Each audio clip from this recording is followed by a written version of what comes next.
case this morning that's submitted on the briefs. That's Country Mutual Insurance Company versus Loeffler.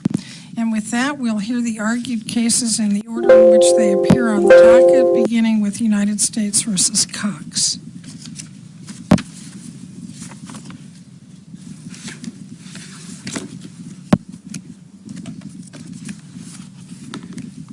May it please the court, counsel. My name is Michael Filipovich. I represent Schaeffer Cox, along with my co-counsel Ann Wagner, who's seated at counsel table to the left. I would like to reserve at least 5 minutes for rebuttal argument in this matter. I intend to address the issues concerning the convictions for conspiracy to murder federal officials, federal agents, and the count in which Mr. Cox was convicted for solicitation to murder federal agents, as well as the jury instructions related to the conspiracy count. In the briefing, we addressed these issues primarily from the standpoint of the three, I would suggest are three separate conspiracies that the government alleged.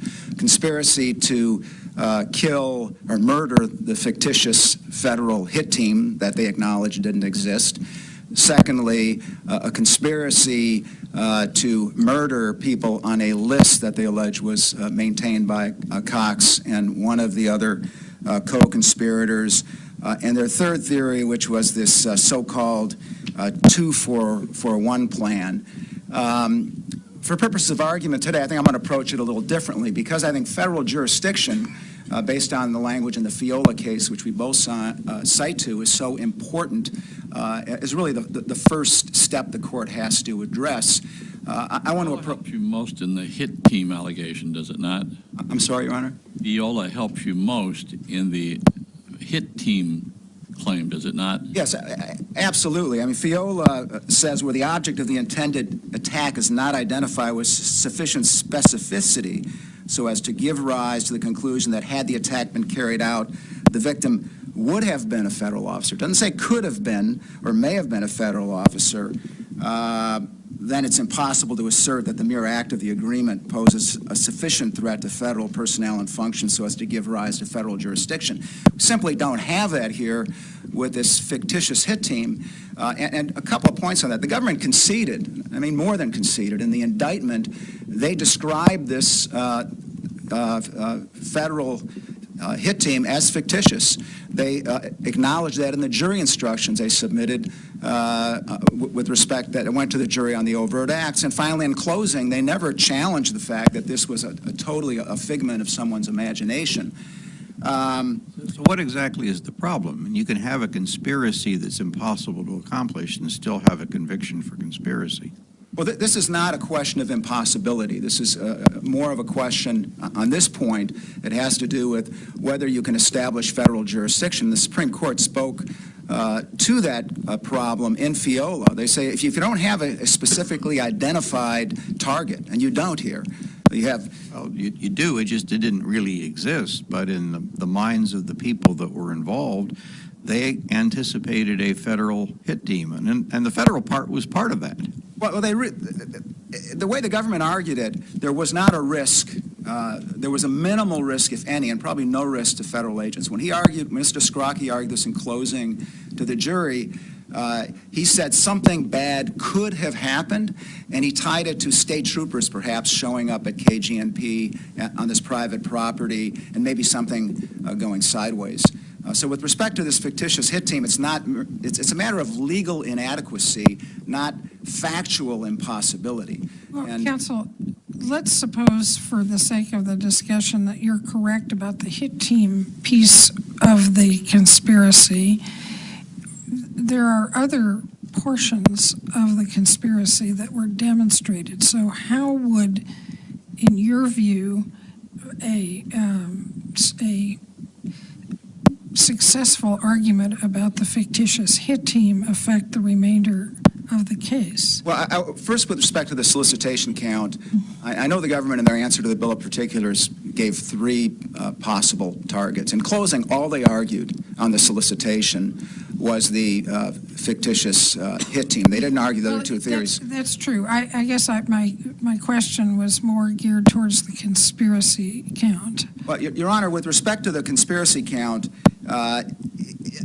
if the other two theories, and I'll address the other two theories in a moment, could even get to or should have gotten to the jury, then we have a serious problem in terms of unanimity of the jury verdict, because this is not a case of just mere factual insufficiency. This is a case of legal inadequacy. And I think it depends on whether you view it as a single conspiracy with a bunch of potential means or overt acts, or as separate conspiracies. But if it's a single conspiracy with a bunch of subparts, I guess I have difficulty seeing for the conspiracy charge why that would negate the remainder. Well, Your Honor, I would respectfully suggest that there were actually three separate agreements here tied to different events, and some of them actually involved different participants. So with respect to the fictitious hit team, that was addressed specifically. There's an agreement to act in self-defense to repel an assassination team. If we were to disagree with your view that it was three separate conspiracies or three separate agreements, what would your answer to my question? Well, I think the answer would be that there were still different objects within this conspiracy, even if the court concluded this were some overarching conspiracy. But first, this was not an overarching conspiracy just to kill federal agents willy-nilly, whoever might show up. The government alleged this in the response to the Bill of Particulars and how they tried the case as three essentially finite objects that they were addressing. And I think the jury would need to be, our position under LaPierre and other cases, there needs to be unanimity on at least one of those, and we have to have some confidence that all of the jurors agreed on one. It's not just, and if you throw one out, then you can't have that confidence.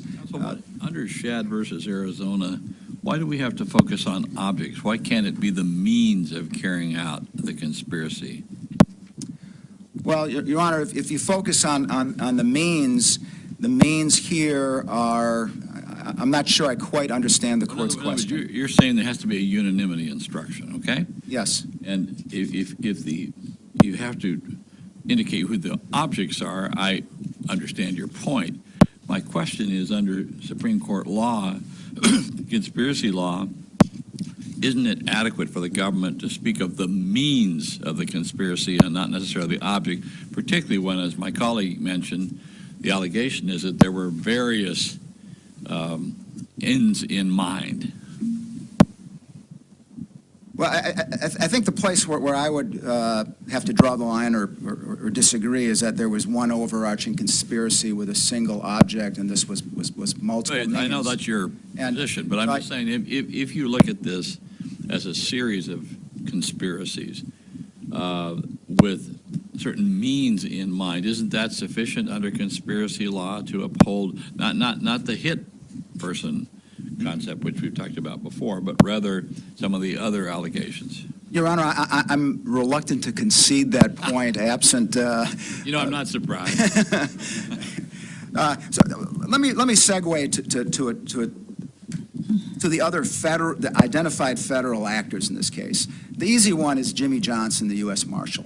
The government lists him as an identifiable federal victim in this case for purposes of the solicitation count. They didn't argue it. There's no evidence whatsoever that my client or anybody else, or that my client directed someone to kill or do any harm to Jimmy Johnson. They had no history together. There was no reason, and that's probably why the government didn't argue that. The other identified federal actors are the three individuals who worked either for the Department of Homeland Security or TSA, who Mr. Cox asked to be put on a list, but were never put on a database, the database that Mr. Anderson maintained. There's an exhibit in the record, a yellow piece of, one page of a yellow pad, where their names are listed.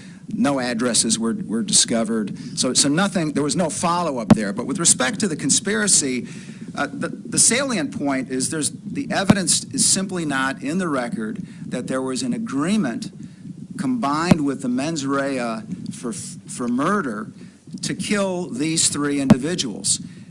What the evidence established was that these individuals names were given by Mr. Cox to Mr. Anderson, presumably to perhaps do some research on where they lived, although that was never done, with the idea that they, among a number of other both state and federal actors, might be people that if our government fell apart, we ended up in Stalin-esque martial law.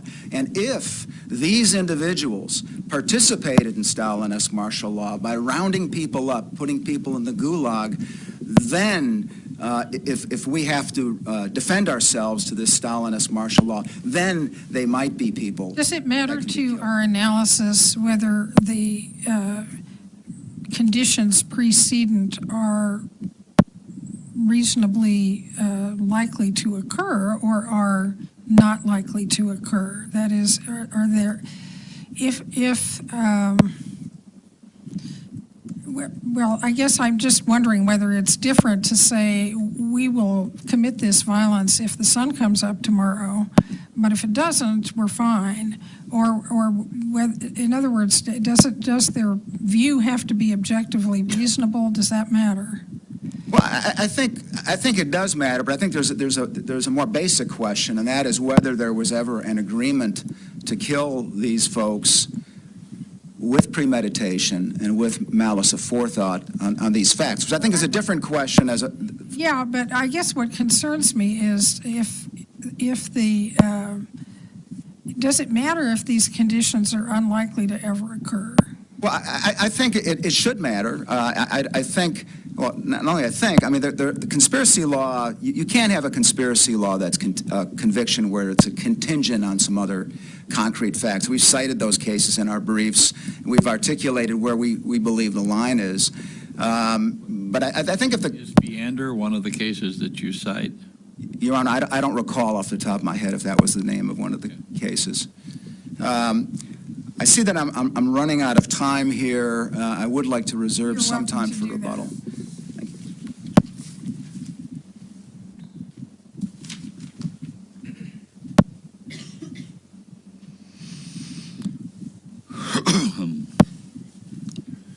May it please the court, counsel. Stephen Scrocky for the U.S. Attorney's Office. I was lead counsel in the trial of Mr. Cox. I apologize for the weather this morning. I wish it was better for you. It's all your fault. You can't control the weather? Come on. No, we cannot, sir. The government could do everything. I guess we'll see. Your Honors, with respect to the questions that you asked defense counsel, the primary issue here is not foreseeability of whether martial law would have occurred, or a Stalin-esque Solzhenitsyn type martial law would have occurred. It's what Mr. Cox thought was going to happen. What he thought was going to happen in here, which was evidenced by the trial in this case, he had a list that was a checklist of acts of war by the government. And that checklist included martial law. And that checklist included 13 out of 15 things that he thought was going to happen. And it's critical for the court to understand, because there's a lot of static in this case where both parties are going back and forth about what this means, what that means. What's critical for the court to understand, and I would direct you to Mr. Cox's testimony at trial. He sat in that box for 3 days and told the jury everything that's in this brief, and they discounted it. What he thought was going to happen was he was going to get arrested. This case involves a movement. Within that movement is a conspiracy. Mr. Cox controlled the militia. Mr. Cox controlled the timing. And by not showing up to state court to face state charges on a lawful possession count, he triggered the event which was going to trigger the 2-for-1. We're going to kill 2 law enforcement officers or judges or federal officials for every one of us that's taken or kidnapped. And that came right on him. He owned that. Counsel, Yes, sir. I appreciate the overall view, but let's focus for a moment on the solicitation count. Isn't your opponent correct that under FIOLA, the solicitation to commit murder just doesn't fly? I think that Your Honor's comment, if you look at it in terms of a conspiracy and an agreement, and we keep that contained, what did they agree to do? What did Mr. Cox solicit his members to do? And Mr. Flipovich is not correct. These are the same people involved in the You're solicitation. aligning two things, though, in your comment that you just made. The elements of solicitation are not the same as the elements of conspiracy. So there can be a conspiracy to murder without proving a solicitation to murder. But in this case, we assert that there was a definite solicitation to commit murder. Mr. Cox had a meeting with all of the same people who were involved later on in the 2-for-1 plan to solicit the murder of federal officials. The fact that they did not show up and could not show up because they were fictitious, I don't think is relevant to the analysis. It could have been that a You're federal... wrong about that. If they had to be solicited to murder an actual human being and the fictitious doesn't count, is there an alternative under the evidence as it came in that would support the solicitation count? The alternative would be, we believe, the weight of the evidence to show the solicitation and the intent. What does that mean? What Well, the- specific evidence that has nothing to, I want you to leave aside the fictitious people. Maybe you can rephrase your question for me, Your Honor. Since I- Well, if soliciting someone to kill someone who doesn't exist isn't sufficient. Under FIOLA. Under FIOLA, under whatever, if that is not enough, what other evidence is there of solicitation specifically?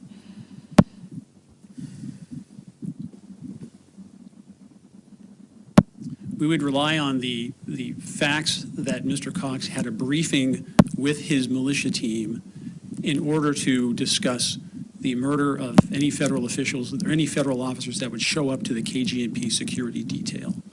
And the facts, as proven by the whiteboard analysis that we put in our brief, that the statements of Mr. Olson, that if these individuals showed up, they were to be killed. They would be stomped through the ice and nobody would miss them. So there are numerous facts. Which individuals are these? They would be federal officials. And to be clear on the record and to be totally clear, the directive was, if it's a local or a state, we're not going to do that. Don't shoot. But if it's a federal and they pull their guns, shoot them. Karen Vernon's notes taken from her house during the course of the search said, use grenades to stop. I really struggle with whether there's a sufficient amount of evidence on this solicitation count. I really do. I really struggle with that. What's your best argument that on that count there is sufficient evidence? That the court should examine what we call the whiteboards that one was taken out of Mr. Cox's home, which he wrote himself, which listed out what the participants were supposed to do at KGNP on that evening. And that was to, everybody's going to carry weapons, bring your hornet's nests, bring your guns, body armor, etc. Corroborating evidence from Lonnie Vernon's house when his house was searched, the same set of instructions. Coleman Barney's house was searched, the same set of instructions.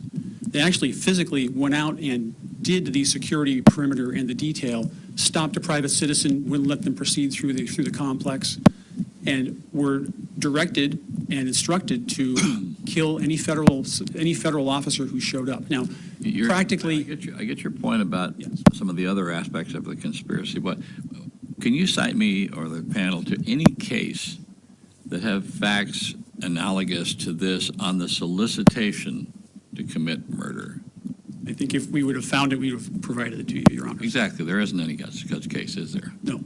So you're effectively asking us either to make new law or conclude there's not sufficient evidence on this point, right?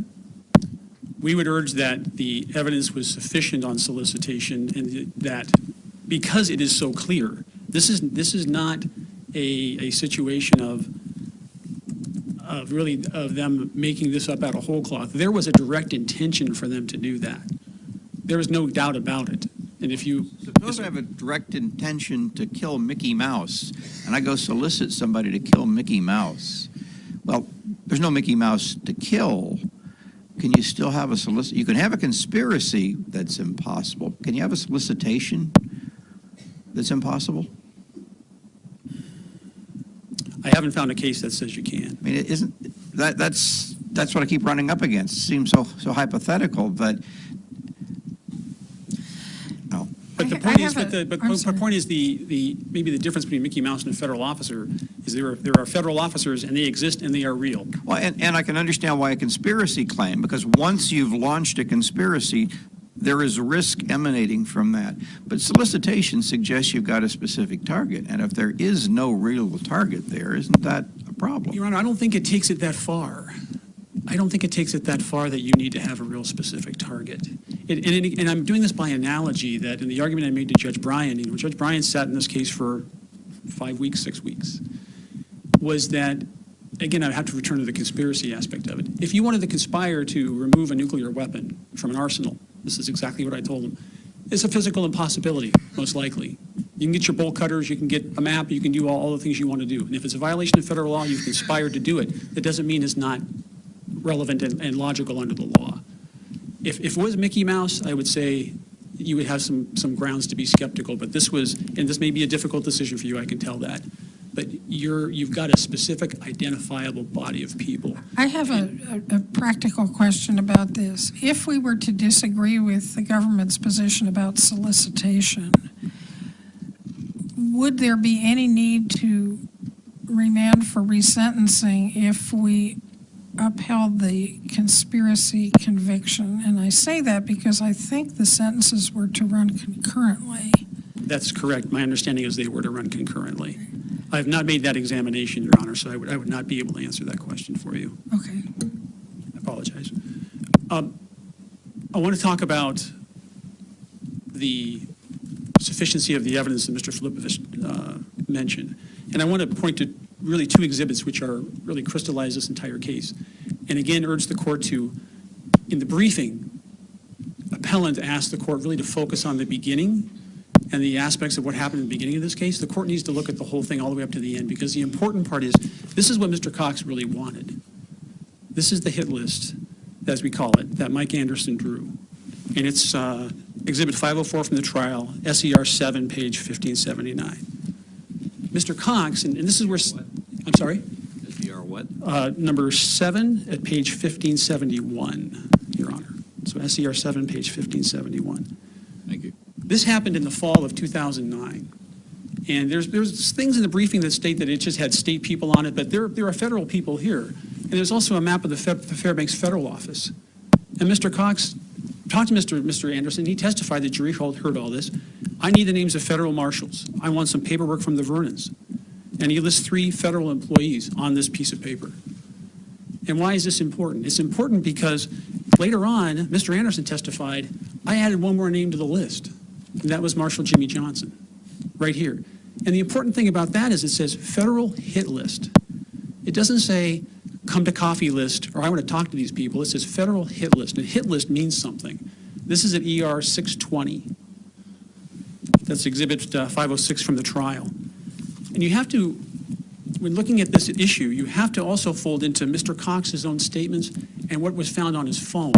They found the phrase hit list on his phone. He testified hit list meant a music list. I was going to make a music list. He testified he wasn't interested in grenades. He completely contradicted everything that was recorded by the government in the undercover recordings on the day he was arrested.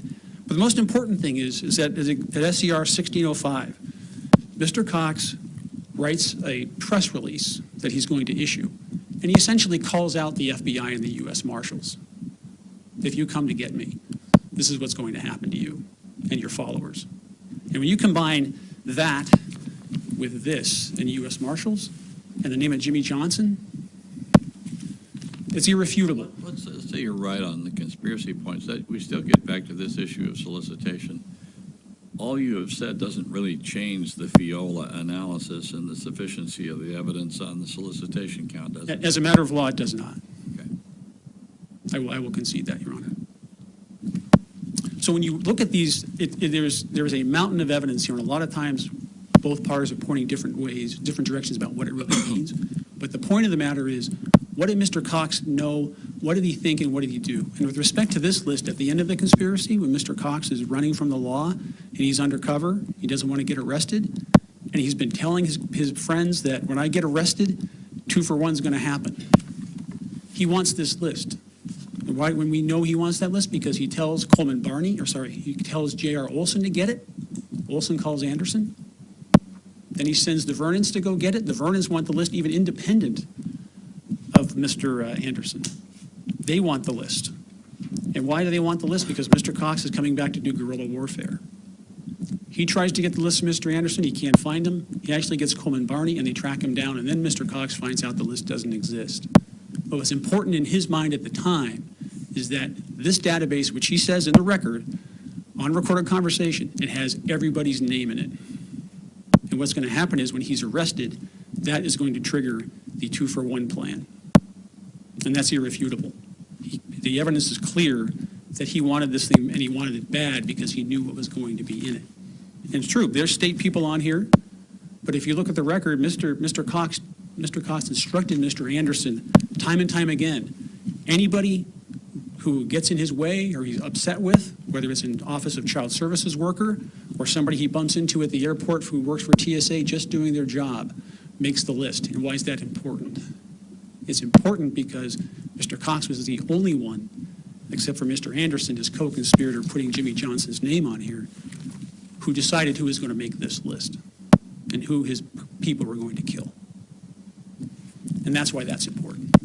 So I urge the court, I have 2 minutes left, actually a minute 30, I urge the court to pay attention to Mr. Cox's testimony and the outright fallacies that he testified to during the trial, to pay attention to Agent Sutherland's interview of Mr. Cox, where Mr. Cox denied talking to Mr. Anderson, denied providing names to Mr. Anderson, and denied really any unlawful conduct. And the jury was entitled to weigh that evidence under the sufficiency of the evidence. They were entitled to weigh that as to credibility and found him completely not credible, obviously. If you have any further questions, Your Honors. I don't believe that we do. Thank you for your time. And Mr. Filipovich, you have some rebuttal time remaining.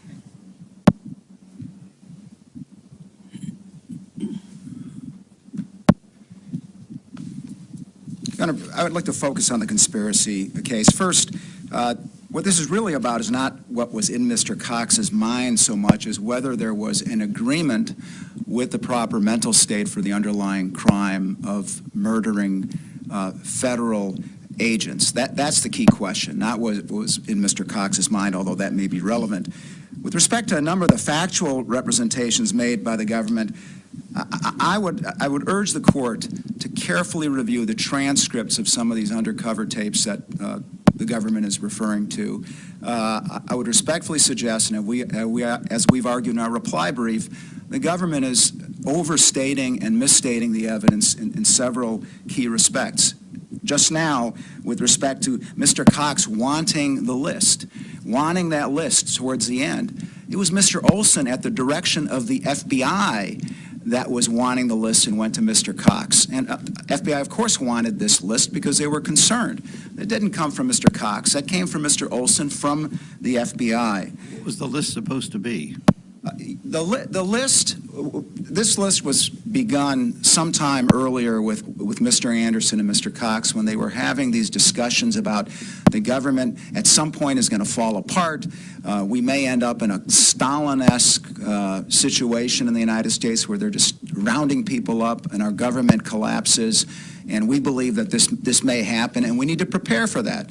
And the list, according to Anderson's testimony, I urge the court to read Anderson's testimony, the government's witness, the people who are on the database with the addresses were all state officials. There were no federal officials on that list. The government holds up this... You haven't actually answered Judge Clifton's question, and I would appreciate an answer. I apologize. Also.